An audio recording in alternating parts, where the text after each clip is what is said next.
ఓం శ్రీ మహాగణాధిపతయే నమః. ఓం నమో నారాయణాయ నమః. ఓం శ్రీమాత్రే నమః.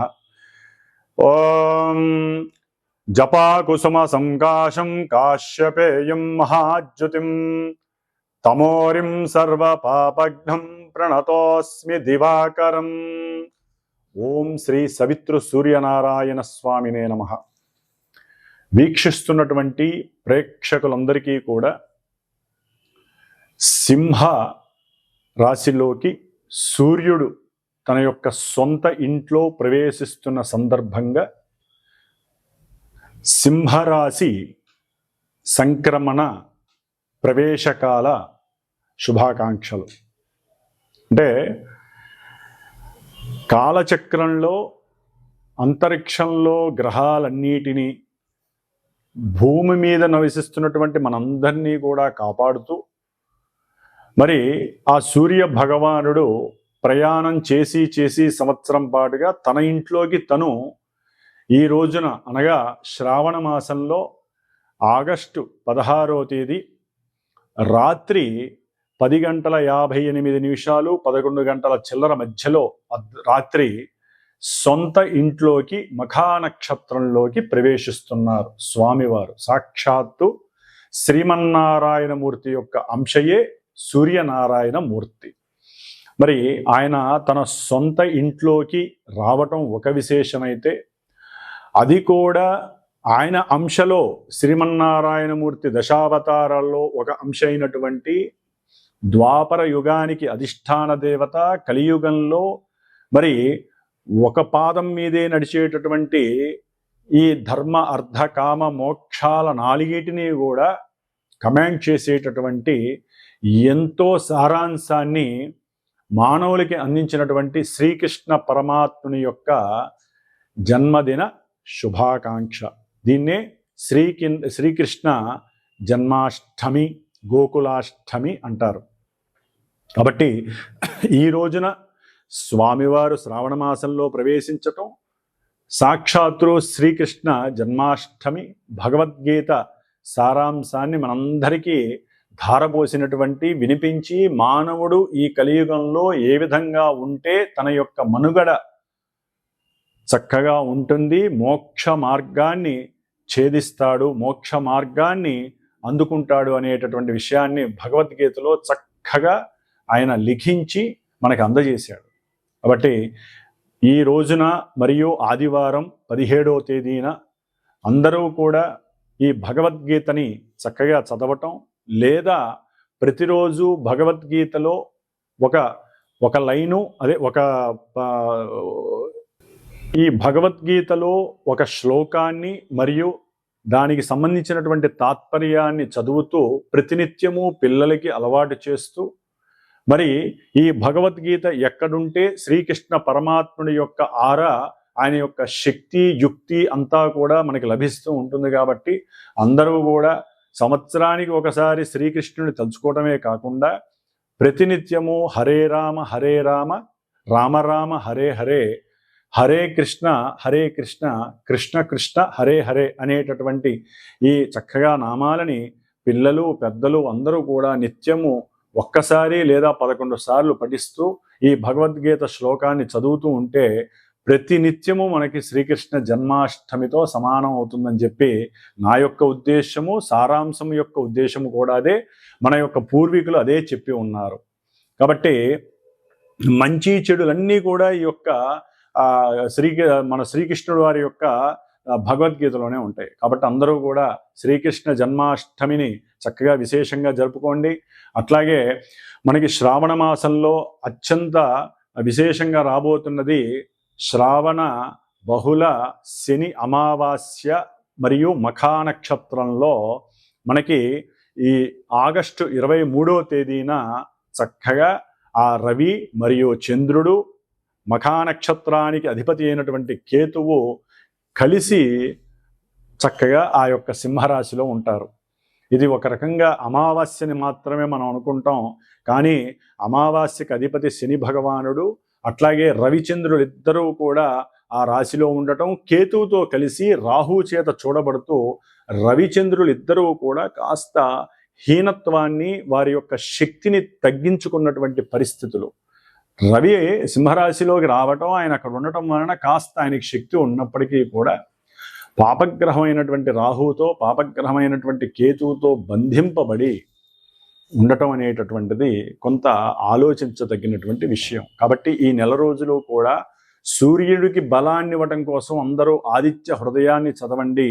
ఓం నమో నారాయణాయ లేదా ఓం సవితృ సూర్యనారాయణాయ నమః అనుకుంటూ సూర్య భగవానుడి యొక్క నామాలని, స్తోత్రాన్ని చదువుతూ ఆయనకి మనం గనక ఈ నామపరంగా, శ్లోకపరంగా, మంత్రాల పరంగా గనక బలాన్ని ఇచ్చినట్లయితే రాహుకేతువుల వలన కలిగేటటువంటి రవికి ఉన్నటువంటి కారకత్వాలు కొన్ని ఉంటాయి. అధికారము, అట్లాగే అధికారము, దర్పము, గర్వము, కమాండింగ్ నేచరు, అడ్మినిస్ట్రేషను, ముఖ్యంగా రాజకీయ నాయకులకి అరిష్టాలు కలగటానికి అవకాశాలు మెండుగా ఉన్నాయి. ఈ నెల రోజులు కొంచెం జాగ్రత్తగా ఉండాలి రాజకీయ నాయకులు. ఎన్నో ఇబ్బందులు, ఎన్నో షేర్స్ స్టాక్ మార్కెట్లో కూడా ఎన్నో ఇబ్బందులు కలగడానికి అవకాశాలు ఉంటాయి. లలిత కళలకు సంబంధించినటువంటి చిత్ర పరిశ్రమ కావచ్చు, లేకపోతే యుద్ధ రంగానికి సంబంధించినటువంటి అణ్వాయుధాలకు సంబంధించినటువంటి నిర్ణయాలు కావచ్చు, రాజకీయ నాయకులు అట్లాగే మేధో సంపన్నులు అయినటువంటి వారు ఎంతోమంది సూర్య భగవానుడి యొక్క అంశంలో ఉంటారు. కాబట్టి ఆ యొక్క శక్తిని రాహుకేతువులు తమాయించి తగ్గిస్తున్నారు. కాబట్టి సూర్యనారాయణని ఎక్కువ ఆరాధించండి. అట్లాగే మనకి ఈ శ్రావణ మాసం అయిపోగానే భాద్రపద మాసంలో ముఖ్యంగా మనకు వస్తున్నటువంటిది సెప్టెంబర్ 7వ తారీఖు, ఆగస్టు 27వ తేదీన వినాయక చవితి. ఈ వినాయక చవితి 10 రోజులు కూడా అందరూ విశేషంగా గణపతిని ఆరాధించుకోండి. దాని ద్వారా కూడా కేతువు యొక్క ఉపశమనం కలుగుతుంది. గణపతి యొక్క అనుగ్రహంతో విద్యార్థులకి ఉన్నతమైనటువంటి విద్య చక్కగా ఆర్జిస్తారు. అట్లాగే మనకి మళ్ళా అన్నిటికన్నా ముఖ్యమైనటువంటిది, మనకి సంవత్సరంలో ఒకసారైనా 2 సార్లైనా ఏదో ఒక గ్రహణాలు పట్టి పీడిస్తూ ఉంటాయి.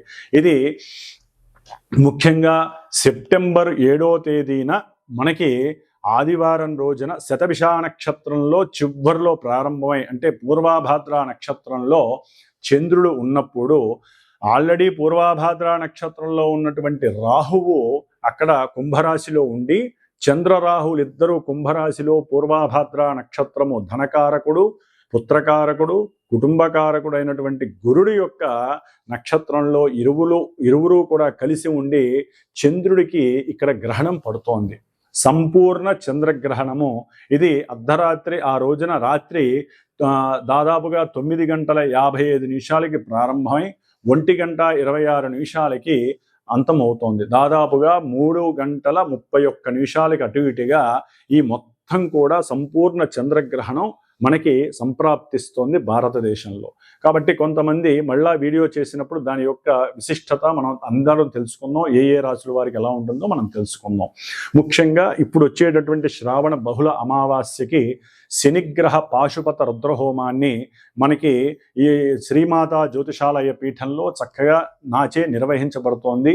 కాబట్టి ఎవరైనా సరే ఏలినాటి, అష్టమ, అర్ధాష్టమ, కంటక, వేధ, శనిగ్రహ దోషాలు, శని మహర్దశ, అంతర్దశలు, కార్యాలు ఆలస్యమవటం, వివాహ ప్రతిబంధకాలు, సంతాన ఆలస్యాలు, అట్లాగే లేనిపోని మాటలు పడటం, అవమానింపబడటం, అనుమానాలు, ఇట్లా అన్ని విధాలా కూడా శని కూడా వక్రించి ఉన్నాడు. కాబట్టి సాధ్యమైనంత వరకు అమావాస్య రోజు పుట్టిన వాళ్ళు కావచ్చు, ఆశ్లేష, మఖ, కొన్ని సర్ప నక్షత్రాలు ఉన్నాయి, అశ్విని, మూల ఇలాంటి నక్షత్రాల వాళ్ళు కూడా ఈ యొక్క హోమానికి మీ ప్రయత్నపూర్వకంగా మీరు మనస్ఫూర్తిగా సహకరించదలుచుకుంటే, మీ యొక్క యోగక్షేమాల కోసం మీరు గనక చేయించదలుచుకుంటే ప్రత్యక్షంగా వచ్చైనా చేసుకోవచ్చు, లేదా మీరు ఫోన్ చేసైనా సరే నాతో సంప్రదించి ఆ యొక్క యజ్ఞానికి మీరు కూడా మీ వంతుగా మీరు సహకరిస్తూ ఆ వచ్చే ఫలితాన్ని మనందరం కూడా చక్కగా పంచుకునేటటువంటి అవకాశం మనకి ఆ రోజున శ్రావణ బహుళ శని అమావాస్య మనకి అందజేయబోతోంది.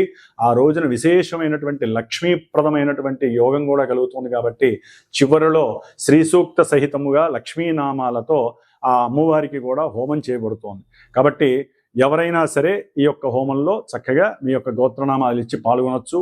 ఇప్పుడు మనము మేషాది మీనరాశి పర్యంతం 12 రాశుల వారికి సూర్య భగవానుడు సింహరాశిలోకి ఆగస్టు 16వ తేదీ నుండి దాదాపుగా సెప్టెంబర్ 15వ తేదీ వరకు ఈ నెల రోజులు కూడా ఆయనతో పాటుగా శుక్రుడు కూడా ఈ నెల ఆగస్టు 20వ తేదీన ఇప్పటి వరకు మిథున రాశిలో గురుడితో కలిసి ఉండి కర్కాటక రాశిలోకి ప్రవేశించబోతున్నాడు. జలకారకుడు జలరాశిలోకి వస్తున్నాడు. అట్లాగే బుధ మహానుభావుడు మనకి ఆగస్టు 30వ తేదీ నుండి దాదాపుగా కర్కాటక రాశిలో ఉన్నటువంటి బుధుడు 30వ తారీఖు నుంచి సింహరాశిలో రవితో బుధుడు కేతువు ముగ్గురు కలిసి ఉన్నటువంటి గ్రహ సమ్మేళనం కలుగుతోంది. అట్లాగే మనకి సెప్టెంబరు 13వ తారీఖున చివరిలో ఈ నెల వచ్చే నెల చివరిలో కుజుడు కన్యారాశిలోంచి తులారాశిలోకి మారుతున్నారు. ముఖ్యంగా ఇప్పుడు మాత్రము బుధ శుక్రులు కూడా మారుతున్నారు. కాబట్టి ఈ యొక్క గ్రహ మిశ్రమం సమ్మేళనం అట్లాగే రవిగ్రహ మార్పు మిగతా రాశుల వారికి ఏ విధంగా ఉంటుందో తెలుసుకునే ప్రయత్నం చేద్దాం. ఓం సం సూర్యనారాయణ స్వామినే నమో నమః. కన్యారాశి వారికి మొన్నటి వరకు కూడా లాభంలో ఉన్నటువంటి రవి వలన ఎన్నో రకాలైనటువంటి కార్యసాధనలో లాభాలు మంచి అవకాశాలు కలిగినాయి. కాస్త తృప్తికరమైనటువంటి జీవితాన్ని అనుభవించారనే చెప్పుకోవాలి. అయితే ఇప్పుడు కన్యారాశిలో కుజుడు ఉండటమే దోషప్రదం. బంధువులతో ఏదో రకమైనటువంటి సమస్యలు, వాగ్వాదాలు, అభిప్రాయ భేదాలు, అన్నదమ్ములతో కూడా ఆకస్మికంగా ధనపరమైనటువంటి ఇష్యూస్, అంతర్గత సమస్యలు, కోర్టు సమస్యలు, ఇట్లా ఎన్నో రకాలైన సమస్యల వలన వీళ్ళకి తెలియని భయంతో కూడా కాస్త విరోచనాలు కలగటం, తెలియని భయము ఎక్కువ అవ్వటం, అస్త్రశస్త్రాలకు సంబంధించి కొన్ని గాయాలు అవ్వటం, లేకపోతే వీరికి వీరే ఆ ప్రయోగాలు చేసుకోవటం. అంటే కొంతమందిని చూస్తూ ఉంటాం, అవసరం లేని పనికిమాలిన పనులన్నీ చేసుకుంటారు. దానివల్ల ఉపయోగం ఏం లేదు. శరీరం మీది కత్తి మీది ఉపయోగించేది మీరు, నష్టపోయేది మీరే. గ్రహాలు అలా పనిచేస్తాయి. కొంచెం జాగ్రత్త వహించండి. ఎందుకు అంత టెన్షన్ ఎందుకు పడటం? మన జన్మ కన్యారాశిలో కుజుడున్నాడు. ఆయన మహాపాపి. వీరికి ఏం చేస్తాడు ఆయన? లేనిపోని వాహన ప్రమాదాలు, కత్తులు, బ్లేడ్లు, కత్తెరలు, మనకి తెలుసు తెలియకో గబాలన ఏదైనా కోస్తూ ఉంటాం, ధన్మని కోసుకుంటాం చెయ్యి. కాబట్టి కొంచెం జాగ్రత్త వహించండి. మనసులో ఎప్పుడూ కూడా హనుమంతుల వారి ధ్యానం చాలా మంచిది. ముఖ్యంగా భార్యాభర్తల మధ్య అనుకోని విధంగా, అవసరం లేని విధంగా, అది బంధువుల ప్రమేయం కావచ్చు, లేకపోతే సంతానం వల్ల కోపంతో కావచ్చు, లేకపోతే ఇరుగు పొరుగు వాళ్ళతో కావచ్చు, ఉద్యోగపరమైనటువంటి ఒత్తిడులు, వ్యాపారపరమైనటువంటి భాగస్వామ్య విభేదాల వల్ల కావచ్చు. భార్యాభర్తలు ఇప్పుడు మగవాళ్లే కాదు కదా, ఉద్యోగాలు వ్యాపారాలు ఆడవాళ్ళు కూడా చేస్తున్నారు. కాబట్టి ఎవరైనా సరే కుటుంబంలో ఈ విధమైనటువంటి ప్రక్రియల వలన ఆరోగ్యము చెడుతుంది. బంధుమిత్రులతో వైరాలు కలుగుతాయి. దానికి తోడు రవి చూస్తేనేమో ఈ ఆగస్టు 16 నుంచి సెప్టెంబర్ 15 వరకు కూడా సొంత క్షేత్రంలో ఉంటున్నాడు మహానుభావుడు. తన సొంత ఇంట్లో ఉంటాడు. అట్లాగే నెలాఖరికి బుధుడు వస్తాడు. ఇప్పటి వరకు బుధుడు బాగానే ఉంటాడు. చక్కగా కీర్తి వస్తుంది. వారికి ఉన్నటువంటి తెలివితేటలు, వ్యాపారంలో చక్కల లాభాలు వస్తాయి. ఏదైనా రియల్ ఎస్టేట్ వ్యాపారాలు అయితే కనుక, లేకపోతే రియల్ ఎస్టేట్కి సంబంధించి కొన్ని కాంట్రాక్ట్లు ఉంటాయి, లేకపోతే రియల్ ఎస్టేట్కి సంబంధించిన వాళ్ళు, లేకపోతే రైల్వేలో కానీ, తంతి తపాల, వీళ్ళకి సంబంధించిన ఏజెంట్స్ ఉంటారు కొంతమంది. వాళ్ళు ఏజెన్సీస్ బాగానే పనిచేస్తే మంచి ఈ ఫోటోగ్రఫీకి సంబంధించి, సినిమా రంగానికి సంబంధించి వీళ్ళందరికీ అనుకూలమైన పరిస్థితులు బాగానే ఉంటాయి. ఇప్పుడు ఈ నెలాఖరు తర్వాత బుధుడు కూడా రవితో కలిసి కేతువుతో కలిసేసరికి మొత్తం మారిపోతుంది వ్యవహారం. ముఖ్యంగా ఆరోగ్యం మీద దెబ్బ పడాల్సిందే, హాస్పిటలైజేషన్ కావాల్సిందే. రవి అక్కడ ఉండటం అంత మంచిది కాదు కదా. సొంతిల్లు కాబట్టి కొంచెం కాపాడుకుంటాడు.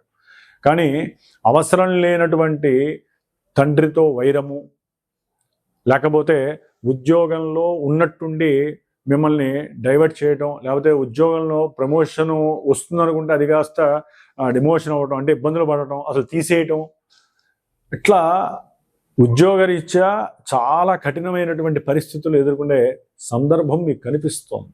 ఒక రకంగా చెప్పాలంటే ఈ నెలాఖరు తర్వాత మీ బుద్ధిమాంద్యము, బుద్ధిలో వికాసం బదులు అవసరం లేని పిచ్చి ఆలోచనలు, ప్రేరేపణల వలన వాళ్ళతో సరిగ్గా మాట్లాడకపోవటం, మీకున్నటువంటి దర్పము, అహంకారాన్ని ఎక్కువ చేసుకోవడం ద్వారా వారు మాట్లాడినప్పుడు అవతల వాళ్ళు ఎవరనేది కూడా మర్చిపోతారు. తండ్రి బంధువులు కావచ్చు, ఉద్యోగంలో అధికారులు కావచ్చు, వ్యాపారంలో భాగస్వాములు కావచ్చు, వ్యాపార స్థితిలో మీకు సలహాలు ఇచ్చేవాళ్ళు కావచ్చు, ఎవరితోనైనా సరే మీరు మాట్లాడే మాటకి కొన్ని కోల్పోయి డిప్రెషన్కి వెళ్ళే అవకాశము, శరీర ఆరోగ్యం పాడయ్యే అవకాశం కలుగుతుంది. రవి బుధులు కలిసిన బుధాదిత్య యోగం అక్కడ ఉంది, కానీ అది 12వ స్థానం కావటం వలన, కేతువుతో కలవటం వలన పూర్తిగా తొలగిపోతుంది. కాబట్టి మీరు కంపల్సరీ రవి బుధ కేతు దోష పరిహారార్థమే ఇప్పుడు ఈ నెలాఖరు వరకు కూడా కాస్త సూర్యుడికి గణపతికి ఆరాధన చేసుకోండి తప్పనిసరిగా. తర్వాత మాత్రం శ్రీ విష్ణు సహస్రనామ స్తోత్ర పారాయణని రోజు చదవండి. అట్లాగే కాస్త పెసరపప్పు నైవేద్యం పెట్టి మీరు తీసుకోండి. ఏదైనా బుధవారం పూట కానీ ఆదివారం పూట కానీ పెసరగారెలు వేసి దానం చేయండి. విష్ణుమూర్తికి నైవేద్యం పెట్టి దానం చేయండి. ఈ విధంగా రవి బుధ కేతువులకి సంబంధించినటువంటి ధాన్యాలని మీరు భూమిలో వేసి ఆ వచ్చినటువంటి మొక్కలు ఉంటాయి, ఆ మొక్కల్ని చక్కగా ఆవులకి తినిపించండి. అప్పుడు మీ ఆరోగ్యం బాగుంటుంది, తండ్రితో వైరం తగ్గుతుంది, మీకు గవర్నమెంట్ ద్వారా పడేటటువంటి పెనాల్టీలు కానీ, వ్యాపారంలో వాళ్ళ వల్ల కలిగేటటువంటి ఇబ్బందులు కానీ, సమస్త సమస్యలు కాస్త వరకు తగ్గుముఖం పట్టే అవకాశాలు ఈ యొక్క కన్యారాశి వారికి ఉన్నాయి. అట్లాగే ముఖ్యంగా వీరికి శుక్రుడు ఈ నెల 20వ తారీఖు తర్వాత లాభస్థానమైనటువంటి జలరాశిలోకి ప్రవేశించడం ద్వారా చక్కగా ధనము, విశేషమైన లాభము వస్తుంది. గృహం కోసము, లేకపోతే స్నేహితుల కోసము, ఆనందాల కోసము, విలాసం కోసము, ఏదైనా బంగారం కొనడం కోసము, లేకపోతే తండ్రికి ప్రేమతో తండ్రి అడిగాడని చెప్పి 10 రూపాయలు ఇవ్వటం ద్వారానో, లేకపోతే మీరు తీసుకున్నటువంటి డబ్బుల్ని క్లోజ్ చేసేయటము, డబ్బు ఎంత వస్తుందో అంత చక్కగా జారిపోయే అవకాశం కూడా ఉంటుంది. కానీ సౌఖ్యము చాలా బాగుంటుంది. కుటుంబ సౌఖ్యం ఉంటుంది, మాతృ సౌఖ్యం ఉంటుంది. కుటుంబంలో మీకంటూ ఒక అభీష్టం నెరవేర్చడానికి, మీ కోరిన కోరికలు నెరవేర్చడానికి మీ యొక్క ధర్మపత్ని కావచ్చు, భర్త కావచ్చు, ఇద్దరిలో ఎవరో ఒకళ్ళు సహాయ సహకారాలు చేసుకుంటారు. కొత్త వెహికల్ కొనే అవకాశం ఉంటుంది, బ్యాంక్ లోన్స్ దొరుకుతాయి, భార్యాభర్తలు ఆనందంగా ఉంటారు. ఇన్ని రకాల సౌఖ్యాలు కలుగుతున్నాయి. ముఖ్యంగా విద్యార్థులు ఎవరైతే ఉన్నారో వారికి కొంత ప్రతికూలమైన పరిస్థితులు కనిపిస్తున్నాయి. అయితే వీరు అనుకున్నటువంటి కార్యలాభ సిద్ధి, ఎవరైనా కొంతమంది ఉద్యోగి నిమిత్తం ప్రయత్నం చేస్తే ఆ యొక్క సిద్ధి, దానితో పాటుగా ధనప్రాప్తి, ఇవన్నీ జరగడానికి చాలా వరకు అవకాశం ఉంది. విద్యార్థులు కూడా తగినటువంటి స్వయం కృషితో కనుక కష్టపడి సరైనటువంటి లోకజ్ఞానాన్ని తెలుసుకొని ఎగ్జామ్స్ రాసినట్లయితే కనుక మంచి ఉన్నతమైనటువంటి విద్యకి సోపానము మీ జ్ఞానమే అని గుర్తుంచుకోండి.